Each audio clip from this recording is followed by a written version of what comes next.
Hello दोस्तों, नमस्कार। स्वागत है आप सभी का। दोस्तों, आज के वीडियो में हम लोग जीएस जीके के कुछ महत्वपूर्ण प्रश्नों को पढ़ने वाले हैं। तो आइए दोस्तों, बिना देर के हुए हम लोग वीडियो की शुरुआत करते हैं। दोस्तों, सबसे पहला क्वेश्चन है, भारत में पहली बार सर्वोच्च न्यायालय अर्थात सुप्रीम कोर्ट का गठन कब किया गया, किस अधिनियम के अंतर्गत किया गया, उसके मुख्य न्यायाधीश कौन थे। दोस्तों, आइए समझते हैं। भारत में पहली बार सर्वोच्च न्यायालय का गठन 1773 रेगुलेटिंग एक्ट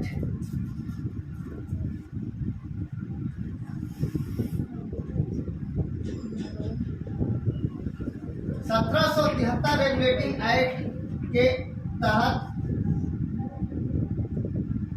1774 में कलकत्ता में किया गया था।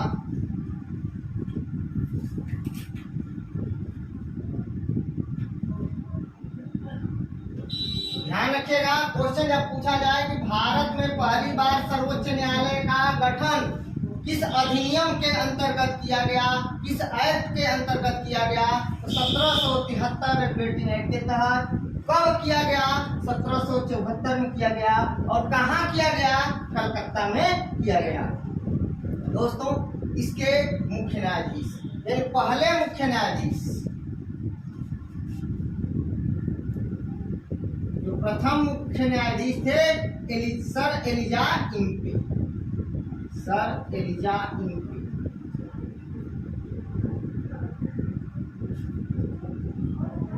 Sir Elijah Impey. अगला क्वेश्चन, अन्य न्यायाधीश 3 थे। कौन कौन थे? हाइट, चैम्बर्स और लेवेनेस्टर।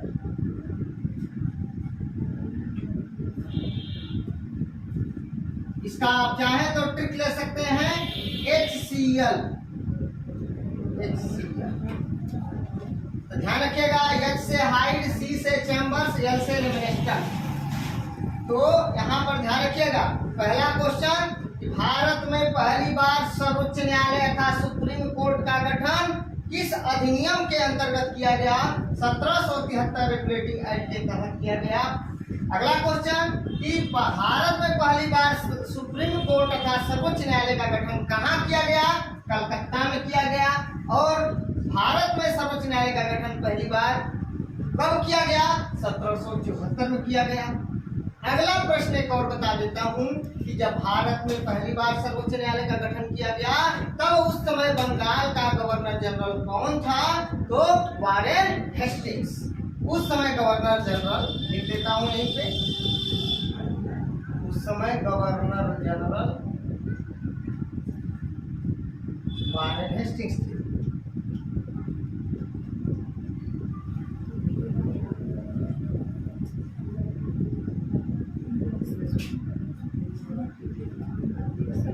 बंगाल का प्रथम गवर्नर जनरल वारेन हेस्टिंग्स।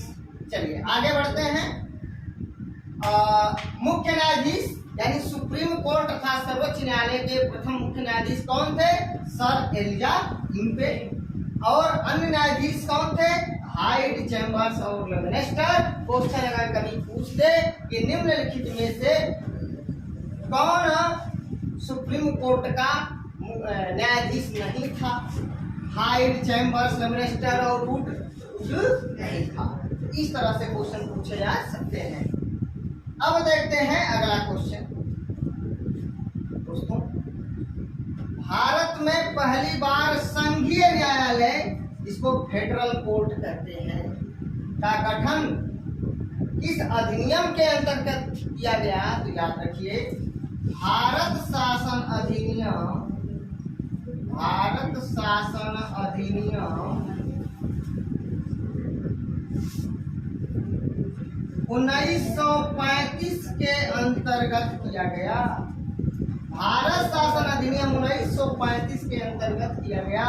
और कब किया गया, याद रखिए, 1 अक्टूबर 1 अक्टूबर 1 अक्टूबर 1937 में। तो याद रखिएगा, भारत में पहली बार संघीय न्यायालय अर्थात फेडरल कोर्ट का गठन कब किया गया?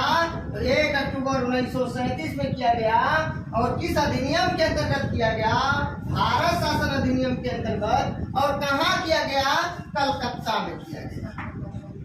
कलकत्ता में किया गया।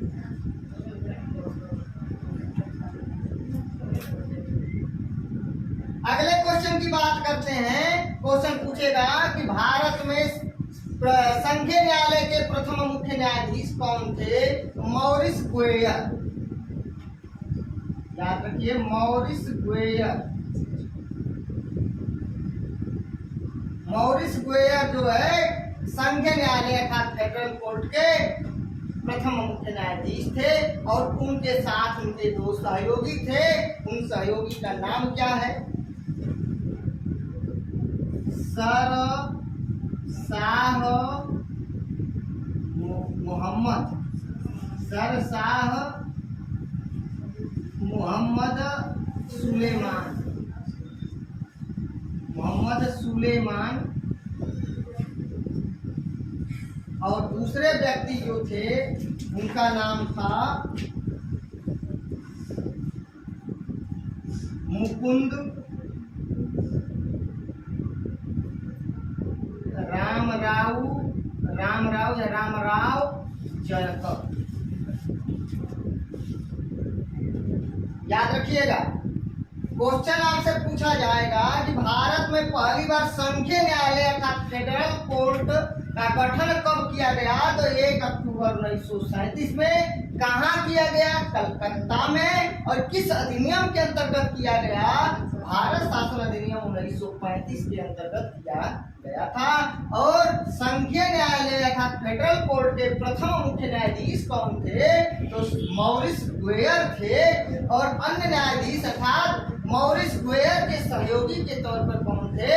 तो सर शाह मोहम्मद सुलेमान और मुकुंद रामराव जयकर थे। याद रखिए। अगले क्वेश्चन की बात करते हैं। बंगाल का प्रथम गवर्नर कौन था? तो रॉबर्ट क्लाइव था। रॉबर्ट क्लाइव था। बहुत से लोगों को पता होगा, कई लोगों को नहीं पता होगा। तो रॉबर्ट क्लाइव था। याद रखिएगा, प्लासी का जब युद्ध हुआ उस समय जो है अंग्रेजों का नेतृत्व रॉबर्ट क्लाइव किया। रॉबर्ट क्लाइव के ही नेतृत्व में अंग्रेजों ने प्लासी का युद्ध जीता था। और प्लासी का जब युद्ध हुआ उसमें कोई गवर्नर नहीं होता था। प्लासी के युद्ध के बाद 1757 से लेकर 1760 तक बंगाल का पहला गवर्नर रॉबर्ट क्लाइव था। याद रखिएगा, तो बंगाल का प्रथम गवर्नर रॉबर्ट क्लाइव। इसके बाद फिर हैवलॉक आया, वेस्टस्टार्ट आया, कार्टियर आया, बर्लेस्ट आया, और करीब बाद फिर जो है वारेन हेस्टिंग्स आया। तो खैर यहाँ पे हमने बंगाल का प्रथम गवर्नर पूछा है, तो रॉबर्ट क्लाइव। अगला क्वेश्चन, बंगाल का प्रथम गवर्नर जनरल कौन था? तो वारेन हेस्टिंग्स। Warren Hastings.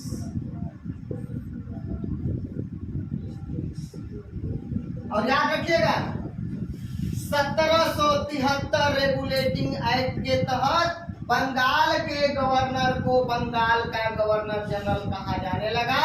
और साथ में बंबई और मद्रास को भी शामिल कर दिया गया।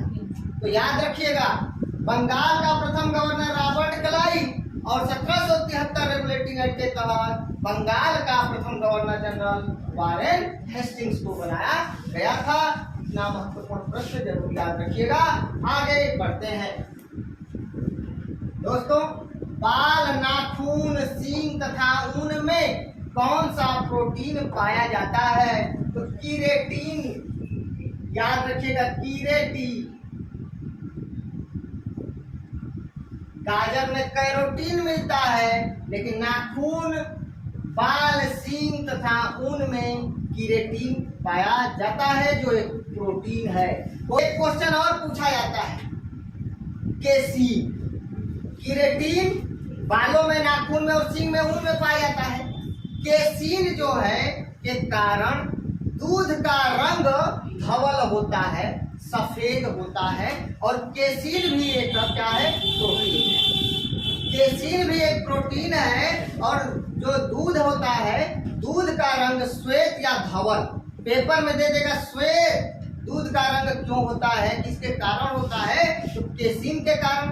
धवल क्यों होता है? तो भाई केसीन के कारण। केसीन क्या है? तो एक प्रोटीन है। और याद रखिएगा कि दूध जो है, गाय का दूध हल्का हल्का पीला होता है।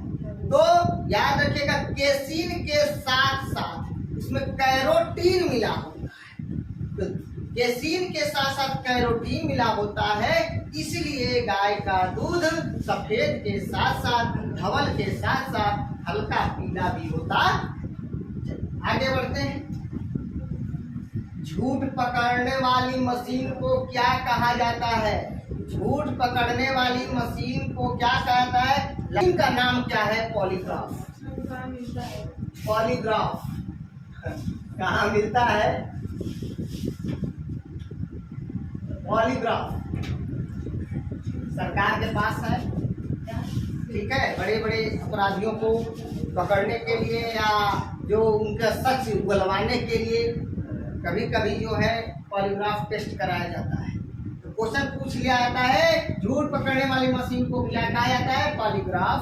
और याद रखिएगा, किसी जो व्यक्ति झूठ बोल रहा है, उस झूठ को पकड़ने के लिए लाइव डिटेक्टर उसको बोलते हैं, लाइव डिटेक्टर मशीन अर्थात पॉलीग्राफ। तो सीधा अपने पेपर में यही पूछा जाता है कि झूठ पकड़ने वाली मशीन को क्या कहता है? पॉलीग्राफ। चलिए आगे देखते हैं। भारत के प्रथम ऐसे राष्ट्रपति कौन थे जो पूर्व में लोकसभा अध्यक्ष थे? तो नीलम संजीवा रेड्डी। नीलम संजीवा रेड्डी। संजीवा रेड्डी या संजीवा रेड्डी। याद रखिएगा कि भारत के पहले ऐसे निर्विरोध राष्ट्रपति हैं, ठीक है। भारत के पहले निर्विरोध निर्वाचित होने वाले राष्ट्रपति हैं नीलम संजीवा रेड्डी। और भारत के प्रथम ऐसे राष्ट्रपति हैं जो पूर्व में लोकसभा स्पीकर रह चुके थे और उसके बाद जो है चुनाव राष्ट्रपति का लड़ा।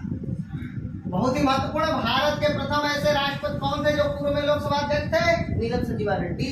और भारत के पहले ऐसे राष्ट्रपति यानी जैल सिंह थे जो पूर्व में गृह मंत्री पद को भी शोभित, अर्थात गृह मंत्री थे, बाद में राष्ट्रपति चुने गए, यानी जैल सिंह।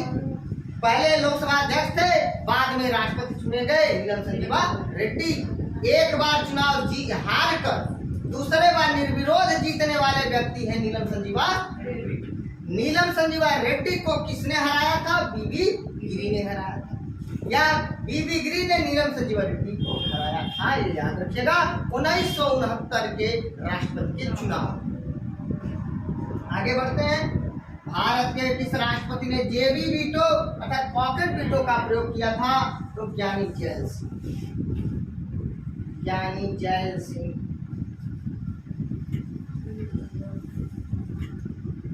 कब? 1986 में।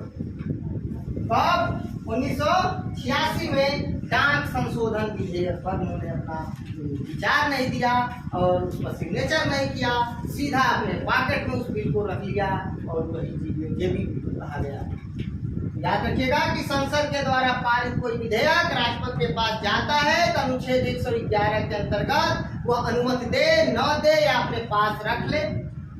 तो पहली बार अगर वीटो का कोई प्रयोग किया था, जेबी वीटो का प्रयोग किया था, तो ज्ञानी जैल सिंह ने किया था। भारत के किस राष्ट्रपति ने जेबी वीटो का प्रयोग किया था? ज्ञानी जैल सिंह 1986 में डाक संशोधन बिल को लेकर किया था। भारत में पहली बार पंचायती राज की शुरुआत किसने किया? पंडित जवाहरलाल नेहरू ने किया। और कहां से किया? राजस्थान के नागौर से। नागौर से। आइए, नागौर कहाँ है? राजस्थान। कहाँ है? राजस्थान में है। राजस्थान में है। और याद रखिएगा कब 2 अक्टूबर 1959 को। याद रखिए भारत में पहली बार पंचायती राज की शुरुआत किसने किया? पंडित जवाहरलाल नेहरू ने किया। कब किया? 2 अक्टूबर 1959 को किया। कहां से किया? राजस्थान के नागौर से शुरू किया था, याद रखिएगा। अगला क्वेश्चन, मधुमक्खी पालन को क्या कहते हैं? AP culture.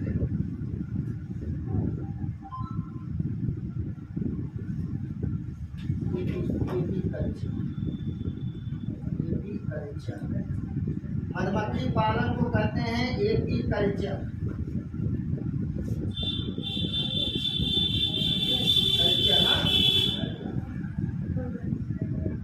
मधुमक्खी पालन को एपी कल्चर कहते हैं। एपी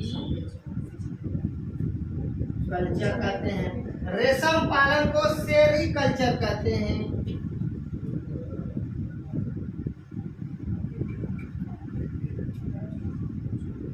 अंगूर की खेती को क्या कहते हैं? वीटी कल्चर कहते हैं। VT culture. घासों के अध्ययन को क्या कहते हैं? एग्रेस्टोलॉजी कहते हैं। फलों के अध्ययन को पोमोलॉजी कहते हैं। वृद्धों के अध्ययन को जेरेंटोलॉजी कहते हैं। Gerontology, gerontology. अगला क्वेश्चन है, चाय की खेती के लिए कौन सी मिट्टी सर्वाधिक उपयुक्त होती है? तो लैटेराइट मिट्टी। लैटेराइट मिट्टी।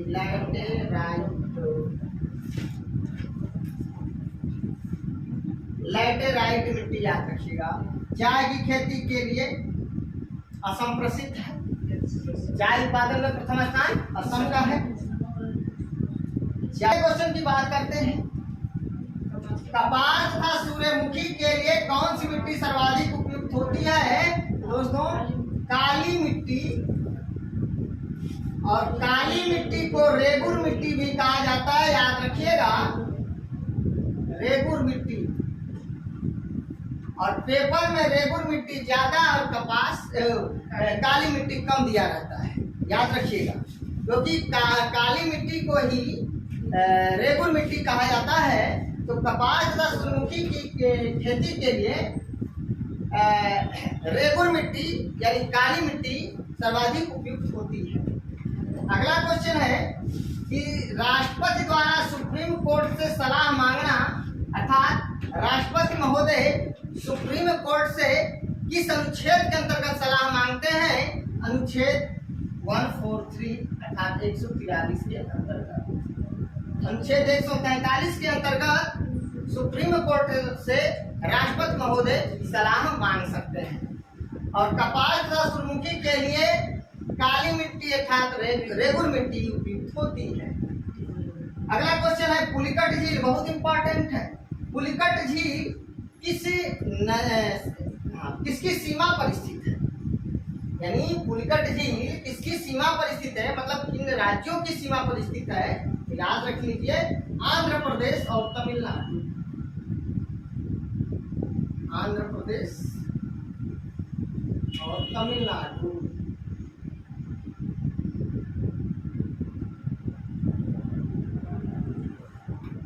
दोस्तों अगले क्वेश्चन की बात करते हैं। नागार्जुन सागर बांध कृष्णा नदी पर है और आंध्र प्रदेश और तेलंगाना राज्यों में फैला है।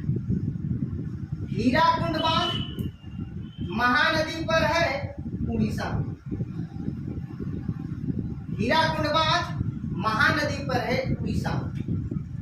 भाखड़ा नांगल बांध सतलज नदी पर है और हिमाचल प्रदेश में है, याद रखिएगा, हिमाचल प्रदेश।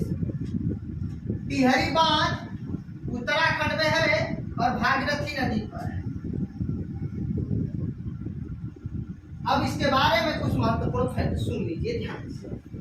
नागार्जुन सागर बांध कृष्णा नदी पर है, आंध्र प्रदेश और तेलंगाना राज्य। हीराकुंड बांध महानदी पर है उड़ीसा। देखिए क्वेश्चन अगर पूछा जाए भारत का सबसे बड़ा बांध कौन है, तो भाखड़ा नांगर बांध होगा, लेकिन सबसे ऊंचा पूछ देगा, सबसे ऊंचा तो टिहरी बांध होगा भागीरथी नदी पर, और दूसरा सबसे ऊंचा भाखड़ा। बड़ा में पूछेगा तो भाखड़ा नांगर बांध, ऊंचाई में पूछेगा तो टिहरी बांध आएगा। आगे विश्व तंबाकू निरोध दिवस कब मनाया जाता है दोस्तों? 31 मई। और श्रमिक दिवस कब मनाया जाता है? 1 मई को मनाया जाता है। श्रमिक दिवस, मजदूर दिवस 1 मई को मनाया जाता है। तो दोस्तों आइए एक बार मैं आप लोगों को फटाफट रिवाइज करा देता हूं पूरा। देखिए, भारत में पहली बार सर्वोच्च न्यायालय का गठन 1773 रेगुलेटिंग एक्ट के तहत 1774 में कलकत्ता में किया गया था।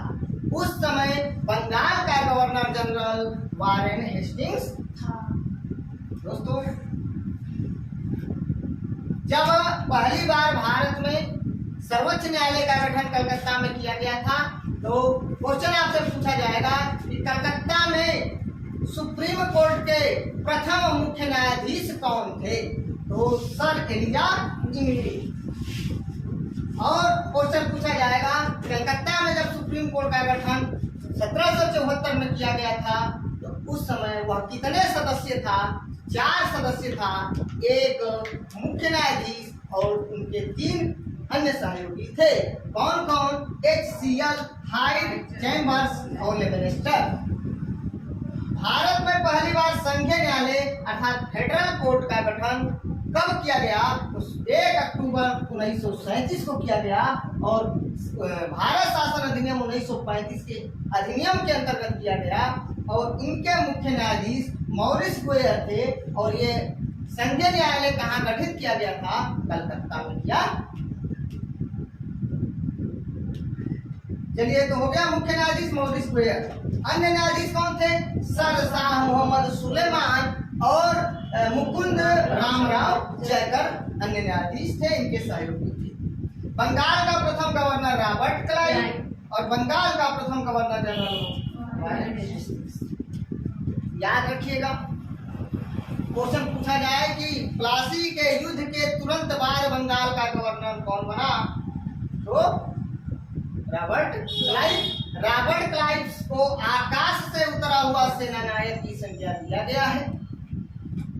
अगला क्वेश्चन, बक्सर का जब युद्ध हुआ था तब उस समय गवर्नर कौन था बंगाल का? 1764 हैवलाक था कि बेंसिस्टार्ट था? कौन था? तो 1764 में जब बक्सर का युद्ध हुआ था, उस समय बंगाल का गवर्नर बेंसिस्टार्ट था। लेकिन जैसे ही युद्ध समाप्त हुआ और इलाहाबाद की संधि हुई 1765 में, तब बंगाल का गवर्नर फिर रॉबर्ट क्लाइव। मतलब जो इलाहाबाद की संधि हुई 12 अगस्त 1765 को और 16 अगस्त 1765 को, उस समय बंगाल का गवर्नर रॉबर्ट क्लाइव था। लेकिन जब युद्ध हुआ बक्सर का, उस समय बंगाल का गवर्नर बेंसिस्टार्ट। हैवलाक जो था गवर्नर, वह 1760 में रॉबर्ट क्लाइव ने इस्तीफा दे दिया, तब वो पद रिक्त हो गया, तो कार्यवाहक गवर्नर बनाया गया था हैवलाक। चलिए आगे बढ़ते हैं। बाल, नाखून, सींग तथा ऊन में कौन सा प्रोटीन पाया जाता है? केराटिन। झूठ पकड़ने वाली मशीन को क्या कहा जाता है? पॉलीग्राफ। भारत के प्रथम ऐसे राष्ट्रपति कौन थे जो पूर्व में लोकसभा अध्यक्ष थे? नीलम संजीवा रेड्डी। भारत के किस राष्ट्रपति ने जेबी वीटो का प्रयोग किया था? यानी जैल सिंह। 1986 में। भारत में पहली बार पंचायती राज की शुरुआत पंडित जवाहरलाल नेहरू ने कहां से की थी? नागौर से, राजस्थान में है, और 2 अक्टूबर 1959। मधुमक्खी पालन को क्या कहते हैं? एपीकल्चर। रेशम कीट पालन को क्या कहते हैं? सेरीकल्चर। चाय की खेती के लिए कौन सी मिट्टी सर्वाधिक उपयुक्त है? चाय की खेती के लिए कौन सी मिट्टी सर्वाधिक उपयुक्त है? लैटेराइट मिट्टी। कपास तथा सूर्यमुखी के लिए कपास तथा सूर्यमुखी के लिए कौन सी मिट्टी सर्वाधिक उपयुक्त होती है? काली मिट्टी या रेगुर मिट्टी? राष्ट्रपति द्वारा सुप्रीम कोर्ट से सलाह किस अनुच्छेद के अंतर्गत मांगा जाता है? अर्थात अनुच्छेद 143 के अंतर्गत। अनुच्छेद 143 के अंतर्गत राष्ट्रपति सुप्रीम कोर्ट से सलाह मांग सकते हैं, और जब राष्ट्रपति महोदय सुप्रीम कोर्ट से सलाह मांगेंगे तभी वो सलाह देंगे, अपने मन से वो सलाह नहीं देंगे। पुलिकट झील किसकी सीमा पर स्थित है? दोस्तों, पुलिकट झील जो है आंध्र प्रदेश और तमिलनाडु की सीमा पर स्थित है। नागार्जुन सागर बांध कृष्णा नदी पर है, आंध्र प्रदेश और तेलंगाना में। हीराकुंड बांध महानदी पर है, उड़ीसा में। भाखड़ा नांगल बांध सतलज नदी पर है, हिमाचल प्रदेश में। टिहरी बांध भागीरथी नदी पर है, उत्तराखंड में है। भारत की सबसे ऊंची जो है ऊंचा बांध, भारत का सबसे ऊंचा बांध टिहरी बांध है, उत्तराखंड में। और भारत का दूसरा सबसे ऊंचा भाखड़ा नांगल है, लेकिन भारत का सबसे बड़ा बांध कहेंगे, सबसे बड़ा बांध भाखड़ा नांगल बांध होगा। विश्व तंबाकू निरोध दिवस 31 मई और श्रमिक दिवस, मजदूर दिवस 1 मई को मनाया जाता है। दोस्तों, अगर स्क्रीनशॉट लेना चाहें तो स्क्रीनशॉट ले सकते हैं।